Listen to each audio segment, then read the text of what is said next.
Hello this side उत्कर्ष और आज इस वीडियो में हम बात करने वाले हैं एप्पल कंपनी के बारे में, जो कि एक छोटे से गैराज में एक इलेक्ट्रॉनिक वर्कर और कॉलेज ड्रॉप आउट स्टूडेंट द्वारा की गई। और देखते ही देखते कुछ दिन बाद ये सब दुनिया की सबसे बड़ी टेक कंपनी बन गई। किसने सोचा था कि ये एक दिन 2.6 ट्रिलियन डॉलर की मार्केट में टेक कंपनी में की सबसे बड़ी कंपनीज बन जाएगी। तो आज इस वीडियो में हम जानेंगे कैसे दुनिया की सबसे बड़ी टेक कंपनी वैसे एक कंपनी बनी, क्या था इसका बिजनेस मॉडल, सब जानेंगे। So let's get started. Apple company की सक्सेस का सबसे बड़ा हाथ उसकी मार्केटिंग स्ट्रेटजी हो जाता है, लेकिन उससे पहले एप्पल की हिस्ट्री के बारे में जानना भी बहुत ज़रूरी है। आज एप्पल जो भी है वो एप्पल के इनोवेटिव और विजनरी लीडरशिप की वजह से है। एप्पल कंपनी की शुरुआत college drop out Steve jobs और 42 साल के इलेक्ट्रॉनिक वर्कर द्वारा की गई। शुरुआत में उनका फोकस केवल कंप्यूटर्स बनाने का था। उनका विज़न यही था, कम्पैक्ट और इजी टू यूज़ कंप्यूटर्स बनाना। इसी विज़न को देखते हुए एप्पल ने अपना पहला प्रोडक्ट एप्पल वन लॉन्च किया और जिसको $666 में सेल किया। कुछ ही दिनों बाद एप्पल ने अपना दूसरा प्रोडक्ट एप्पल टू लॉन्च किया, लेकिन एप्पल ने अपना पहला सक्सेसफुल प्रोडक्ट 1984 में मैकिंटोश लॉन्च करके कमाया। 1983 में मैकिंटोश के लॉन्च होने से पहले स्टीव जॉब्स कंपनी में जॉन स्कली को एज ए सीईओ लेके आए। ये जॉन स्कली वही हैं जो उस टाइम पे पेप्सी के यंगेस्ट सीईओ थे।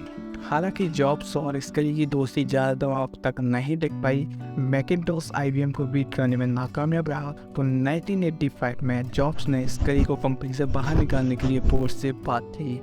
तो बोर्ड ने स्कली का साथ दिया और एप्पल के सीईओ स्टीव जॉब्स को उन्हीं की कंपनी से बाहर निकाल दिया और वहाँ से शुरू हुआ एप्पल का डाउनफॉल। एप्पल के प्रोडक्ट लगातार फेल होते रहे और विंडोज़ और IBM का मार्केट में डोमिनेंस बढ़ गई। स्टीव जॉब्स ने अपनी नई कंपनी नेक्स्ट नाम से शुरू की, लेकिन उसके प्रोडक्ट बहुत ज़्यादा एक्सपेंसिव थे, तो वो ज़्यादा सक्सेसफुल नहीं हो पाई। स्टीव जॉब्स के जाने के बाद एप्पल कंपनी ने अपने मैकिंटोश प्रोडक्ट को 55 और डाइस स्टडी के साथ बेचना शुरू किया। इसका मतलब ये था एक मशीन पर 55% का प्रॉफिट। लेकिन एप्पल के प्रोडक्ट ज़्यादा एक्सपेंसिव होने के कारण वो ज़्यादा मार्केट में सर्वाइव नहीं कर पाई और वो लगातार फेल होती रही। 1993 आते आते हाल ये हो गए कि जिन जॉन स्कली के कहने पर बोर्ड ने स्टीव जॉब्स को बाहर निकाला था, उन्हीं बोर्ड ने जिन जॉन को स्कली को कंपनी से बाहर निकाल दिया। 1993 से 1997 के बीच दो और नए सीईओ बदले गए, लेकिन कंपनी के हालात बिल्कुल नहीं बदले। इसी चीज़ को ध्यान में रखते हुए 1997 में स्टीव जॉब्स को कंपनी में फिर से वापस बुलाया गया और वहाँ से फिर कंपनी ने कभी वापस मुड़ के नहीं देखा और कंपनी की सक्सेस वहाँ से बढ़ गई और दुनिया की सबसे बड़ी टेक कंपनी बन गई। स्टीव जॉब्स ने आते ही कंपनी में बहुत सारे प्रोडक्ट्स को बैन कर दिया क्योंकि वो कस्टमर्स को अट्रैक्ट नहीं कर पा रहे थे।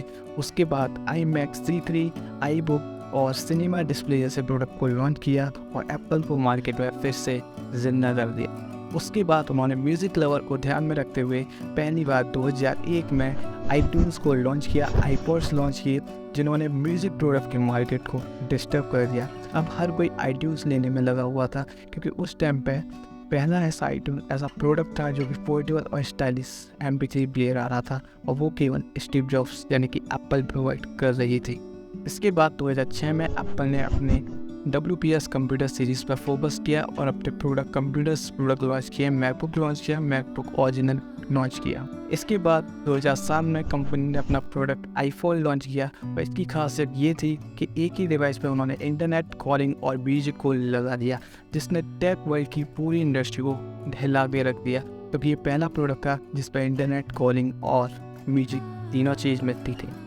iPhone का क्रेज़ इतना ज़्यादा था कि पहला ही iPhone 1.28 मिलियन लोगों ने हाथों हाथ खरीद लिया। ये इतनी देरी से बिक रहा था कि बाकी कंपनियां नोकिया, सैमसंग, मोटोरोला कुछ आगे सोच पाते। एप्पल ने अपना iPhone और लैपटॉप को मिक्स करके 2010 में iPad लॉन्च कर दिया।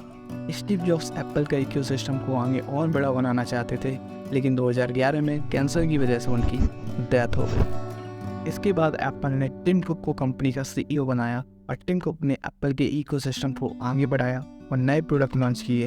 एप्पल पे, arcade plus, Apple TV plus, Apple earbuds जैसी चीज़ें लॉन्च की। स्टीव जॉब्स और टिम कुक के एफर्ट के कारण 2018 में कंपनी $1 ट्रिलियन की कंपनी बनी। 2022 में ये कंपनी 2.9 ट्रिलियन डॉलर की मार्केट को कैप्चर करेगी और बहुत जल्दी ये 3 ट्रिलियन की मार्केट को कैप्चर कर लेगी। तो क्या वजह रही जिनकी वजह से कंपनी 3 ट्रिलियन डॉलर की मार्केट को कैप्चर करेगी, वो कौन सी स्ट्रेटजी थी, आइए जानते हैं। और अभी तक आपको वीडियो पसंद आ रहा है तो वीडियो को लाइक करें और चैनल को सब्सक्राइब भी करें। 2011 में स्टीव जॉब्स की डेथ के बाद कंपनी पे सभी लोगों को लगा कि अब एप्पल सर्वाइव नहीं कर पाएगी, क्योंकि एप्पल ही सी स्टीव जॉब्स थे और स्टीव जॉब्स ही एप्पल थे। लेकिन 2011 में जब टिम कुक को CEO बनाया, टिम कुक को लाने वाले भी स्टीव जॉब्स थे। टिम कुक एप्पल में आना नहीं चाहते थे, लेकिन उनके पास 16 साल का एक्सपीरियंस था, सप्लाई चेन मार्केटिंग के वो चैम्पियन थे। और टिम कुक ने एप्पल को 348 बिलियन डॉलर से उठाकर 2.9 ट्रिलियन डॉलर की मार्केट बना दिया। तो कौन सी स्ट्रेटजी थी जिन्होंने स्टीव जॉब्स के ना होते हुए भी एप्पल को 2.9 ट्रिलियन डॉलर की मार्केट तक पहुंचा दिया, आइए जानते हैं। जी हाँ, सबसे पहली चीज़, एप्पल ने अपने प्रोडक्ट में फैसिनेटिंग और आई कैचिंग बनाते हैं। जहाँ नॉर्मल कंपनीज के प्रोडक्ट के कवर को बाकी लोग ध्यान में नहीं रखते, उनके लोगों की परवाह नहीं करते, फुल कवर चढ़ाते हैं, वहीं एप्पल अपने कवर को कटिंग में देते थे जिससे उनका लोगो दिखाई देता था और वो लोगों को बहुत पसंद आया। यानी कि अगर कोई भी इंसान एप्पल के प्रोडक्ट लेते थे तो उनका लोगो दिखता था और वो उनको काफ़ी पसंद आता। एप्पल की ये बहुत पावरफुल स्ट्रेटजी है, वो टाइम टू टाइम अपने कस्टमर के फीडबैक लेते रहते हैं, उन्हें क्या चाहिए, उनकी क्या डिमांड है।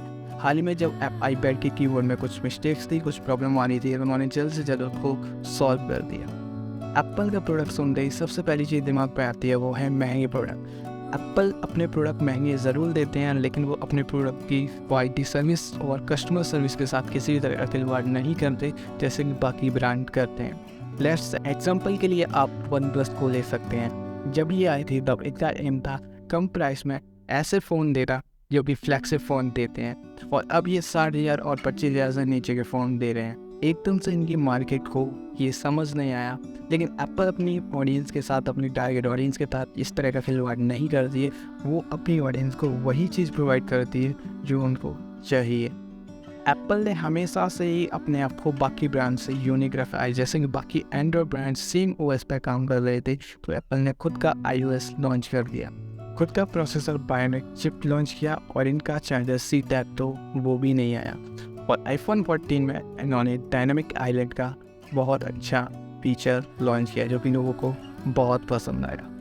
एप्पल की सक्सेस का सबसे बड़ा शेयर उनके खुद के स्टोर्स को जाता है, जहां और ब्रांड्स अपने प्रोडक्ट दूसरे मर्चेंट के साथ कोलैबोरेट करके बेचते हैं, वहीं एप्पल अपने प्रोडक्ट केवल अपने खुद के स्टोर पर ही सेल करते हैं, जिससे कस्टमर को चिंता नहीं रहती है क्वालिटी की और फेक प्रोडक्ट्स की।